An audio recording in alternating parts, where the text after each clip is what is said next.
दोस्तों, आज Patiala house court में जो कुछ भी घटनाक्रम हुआ है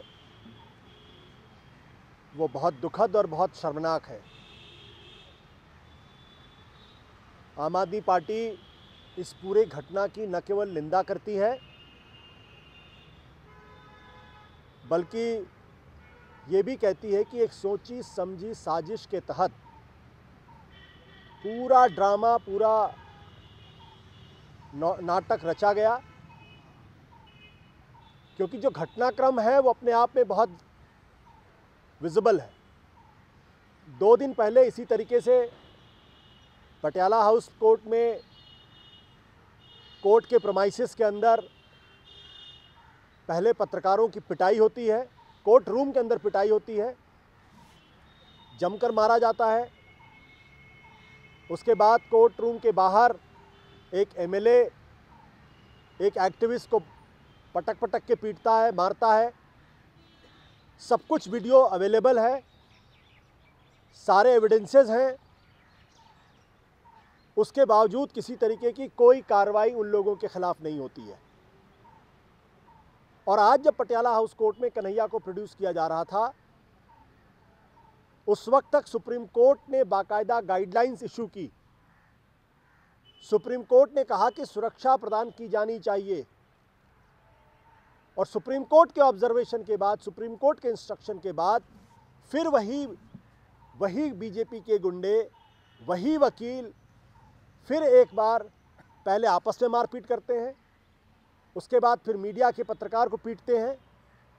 firstpost.com का जो रिपोर्टर है उसका वर्णन आप सुन लीजिए तो आपके आंखों में आंसू आ जाएगा। टाइम्स नाउ की जो रिपोर्टर है, जिस तरीके से उसके साथ बदतमीजी की गई, अभद्रता की गई, उसका फ़ोन छीन लिया गया।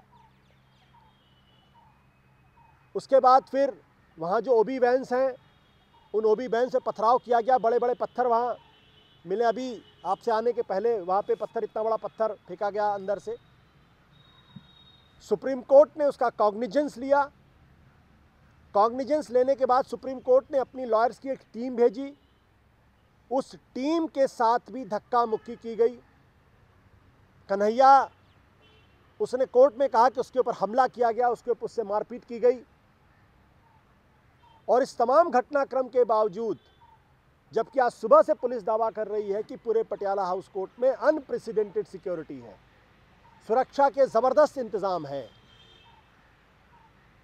और सुरक्षा के ज़बरदस्त इंतज़ाम, सुप्रीम कोर्ट के इंस्ट्रक्शन, उसके बावजूद 2-2.5 घंटे तक पूरा घटनाक्रम चलता है और पुलिस वहाँ मौजूद होने के बावजूद बीच बचाव की कोशिश नहीं करती। ये तो छोड़ दीजिए कि जो लोग हंगामा कर रहे थे उनको गिरफ्तार करती। इससे साफ नज़र आता है कि इस घटनाक्रम के पीछे एक बहुत गहरी साजिश है। और ऐसा बिल्कुल नहीं हो सकता है कि सुप्रीम कोर्ट इंस्ट्रक्शन दे, दिल्ली की पुलिस चुपचाप हिंसा को होने दे। क्योंकि दिल्ली पुलिस कमिश्नर की इतनी हिम्मत नहीं है, या दिल्ली पुलिस की इतनी हैसियत नहीं, इतनी औकात नहीं है कि वो सुप्रीम कोर्ट के इंस्ट्रक्शन को भी डिफाई कर दे। वो तभी संभव है जब सरकार के सबसे उच्च पद पर बैठे हुए व्यक्ति की तरफ से उनको इंस्ट्रक्शन हो। इसलिए आम आदमी पार्टी साफ तौर पर कहती है कि न केवल ये घटनाक्रम इस देश के लोकतंत्र पर एक कलंक है, इस घटना की ज़बरदस्त निंदा करती है, इसके पीछे गहरी साजिश है, बल्कि ये भी कहती है कि ये सारा का सारा घटनाक्रम कहीं ना कहीं एक बार फिर से प्रधानमंत्री कार्यालय के द्वारा सुनियोजित है, ताकि जुडिशरी को, यह अटैक जुडिशरी को, न्यायपालिका को और मीडिया दोनों को अपने नियंत्रण में लिया जा सके। मैं ये कतई मानने के लिए तैयार नहीं हूं कि सुप्रीम कोर्ट के इंस्ट्रक्शन के बाद भी दिल्ली पुलिस चुपचाप मूक दर्शक बनी रहे।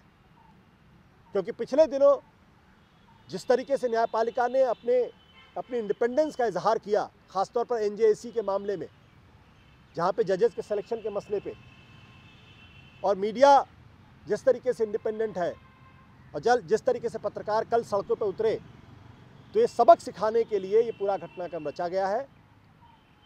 इसलिए आम आदमी पार्टी इस घटना की निंदा करती है और उम्मीद करती है कि देश के लोग इस गहरी साजिश को समझें।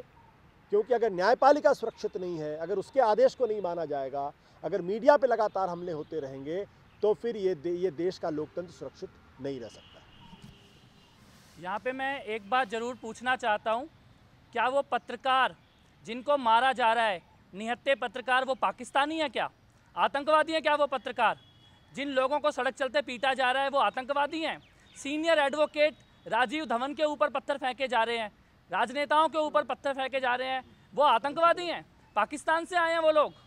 मेरे को लगता है आज जिन लोगों ने पत्रकारों को मारा है, कल और आज में, जो लोग वहाँ कोर्ट, सुप्रीम कोर्ट को मानने को तैयार नहीं है, भारत के संविधान को मानने को तैयार नहीं है, इस देश के कानून को मानने को तैयार नहीं है, भाजपा के ये गुंडे जो कोर्ट के अंदर घुसकर काले कोट पहनकर अपने आप को वकील बता रहे हैं और इस प्रकार की गुंडागर्दी कर रहे हैं, असली गद्दार वो लोग हैं, देशद्रोही हैं। इस घर के अंदर छुपकर बैठे हुए जयचंद हैं ये लोग, जो इस देश को तोड़ना चाहते हैं।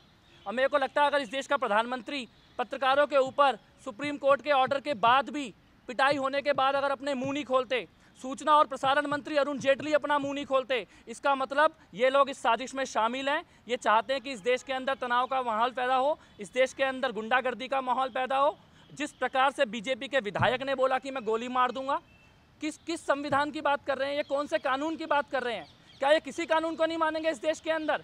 जिन लोगों ने वहाँ नारे लगाए, आज तक दिल्ली की पुलिस उनको गिरफ्तार नहीं कर पाई है। एक सबूत, 10 दिन बीत गए, एक सबूत ये इस देश के सामने लेके नहीं आ पाए। और जो लोग वीडियो में दिख रहे हैं नारे लगाते हुए, उनको गिरफ्तार नहीं कर पा रहे। निकम्मेपन की हद हो चुकी है। और उसके अलावा बाकी सबको मार रहे हैं, पूरे देश को गद्दार बताने को तैयार हो गए हैं। मेरे को लगता है एक तो वो वकील नहीं हो सकते, वो जरूर भाजपा के गुंडे हैं जो काले कोट पहन के आए हैं। तनाव फैलाने की कोशिश की जा रही है। प्रधानमंत्री चुप है, सूचना प्रसारण मंत्री चुप है, और ये लोग इस देश के साथ धोखा कर रहे हैं, गद्दारी कर रहे हैं और कॉन्स्टिट्यूशनल ब्रेकडाउन की तरफ इस देश को ले जाने की कोशिश हो रही है।